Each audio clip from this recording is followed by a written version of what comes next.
Welcome to UticaTV's new show, Mumbles. My name is Nico Leonard and I'm joined with Charles Buckley of Utica University's Theater Department. Charles will be playing the King of Hearts and Humpty Dumpty in this year's play, Alice in Wonderland.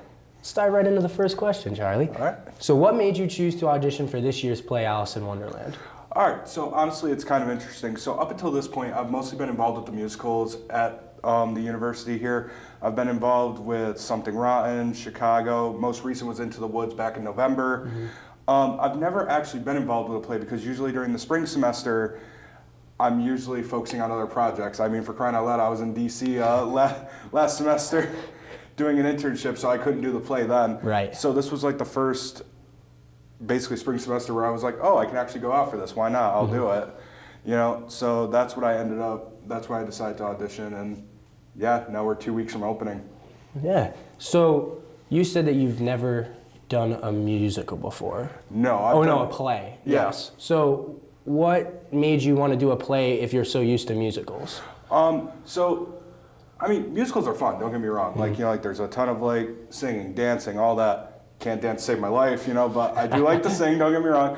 But it's more so the fact that like, nice change of pace, and also the show's only an hour long. So it's like, it's a nice change of pace instead of having to learn a bunch of music. It's like, oh, you learn a few lines, you do some improv, and you get to have a fun time with it. Right. So what other plays were you in, specifically those musicals? All right, so I was in Something Rotten, which was a musical that took place that was set during the Renaissance. Right. It's basically a joke on Shakespeare almost, pretty much. Chicago was more of a serious one because it was basically about this woman who murdered an ex-lover of hers and ended up in jail, and she basically found a way to get herself out of it by lying the entire time. I ended up playing her husband who didn't know anything about it. The guy was really dumb, honestly. But that was actually like one of the biggest roles I have played because I had to do a solo in front of like the entire audience. It was really, really surreal. I remember first night I was panicking. I was like, oh boy, this is gonna end badly. Rightfully so, yeah. But then Into the Woods had more of a backseat role. I played Cinderella's father, which I had a hell of a time with. I literally just acted drunk the whole time. It was a That's great, how you do it, yeah. Yeah, I acted drunk the whole time, and then I got thrown to the giant and died. That was literally it. It was a awesome. fun time. Yeah. Into the Woods is that's one of my favorite musicals. Yeah. That's a good one. So what makes this play stand out from years past? So I think what makes it stand out from years past is that when it comes to the plays, usually musicals either tend to be serious or they tend to be just full-blown funny. Right. The plays, I can't remember the last time there was a funny play done, much less like a play that's more aimed towards kids, which is what Alice is. Right. Usually the plays are more serious, you know, that's more of the director's tone that tends to go in. However, the director did tell us last night that this is one of the funniest shows she's ever directed, so yeah, that's what really makes it stand out, honestly. It's the first time, at least, I've done a funny play. Do you think there's a reason why here as a university we do more serious plays as opposed to funnier plays? Honestly, I don't really know. I think maybe it might be because just sometimes the more serious plays might draw in an audience more. Right, you know, especially college kids. Yeah, especially that. But you know, when you do a funny play like this, it's a nice change of pace because instead of like having to aim at a certain demographic, it's like, you know, like certain age range or whatever. You know, you can aim at all ages. You know, you got kids coming in. You're gonna have some students who are coming in just because they want to see what's going on. Right. You know, and then you even got some faculty members that are probably gonna come watch this show. That's true. Keep the humor going. Yeah. So what has your experience been like specifically as an actor for this play? So experience-wise, it's actually been pretty interesting. So as you said earlier, I got two different parts.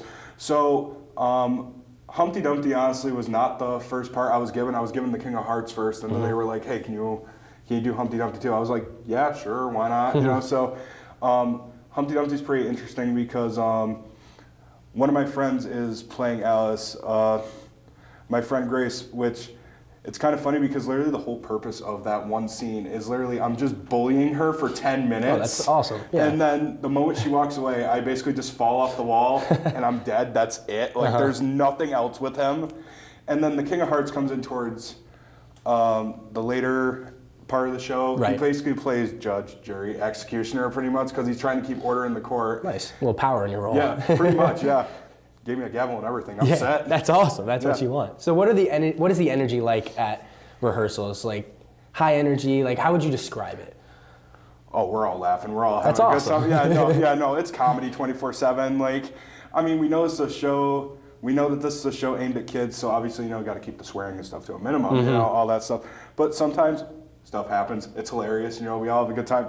There was a specific incident yesterday. So, there was an incident with like a Pop-Tart or whatever. So like, we had gotten like these gluten-free Pop-Tarts or whatever to give to the Queen of Hearts because tarts are supposed to be your favorite food. And when she got angry during one of the scenes, she improv throwing the Pop-Tart and actually threw it. But because it was like a gluten-free one, when it hit the ground, it like crashed and like spreaded like shrapnel. It was nuts. Like we were all laughing for a minute because it was like, oh boy. Yeah, that's awesome. Yeah. So as an actor, what's the hardest thing you've had to go through, whether it's this play this year in rehearsals or just musicals or plays in the past? Honestly, I think this will probably be the same answer you would get from a lot of others. Right. Tech Week is usually the hardest part to go through. Could you describe Tech Week for us? So Tech Week is actually going to be starting Saturday. So Tech Week is very much just like you have all the costumes now, you have all the lights set, and now it's, hey, we got to run everything from top of show to end of show, and there's no stopping. You got to have your lines down, or else it's going to be a major like cluster, and it's going to be a major problem. So, and also sometimes the lights don't work, sometimes the sound effects don't work on cue. So you got to be prepared for that. Right, it's a difficult kind of week. That's where the improv comes in. You got to be prepared if something goes wrong. Exactly. So how have you felt balancing two different roles, and is there a role that you prefer out of the two? Oh, that's a hard question. So in terms of balancing two different roles, it's not necessarily that hard. If anything, it's more so as an actor when you have to balance all your schoolwork until the show's over. That's more of the balancing act, if anything. Definitely know that. I just had to work on 3 papers this past weekend. But balancing 2 roles hasn't really been a struggle at all. If I prefer one over the other, honestly can't tell you. That is a hard question to answer. I love them both dearly. Maybe you'll know by the end of the show. Oh yeah, no, definitely, probably. Which one was a little easier for you? Which was more fun? Sounds like Humpty Dumpty's pretty funny. You have to bully your friend. Yeah.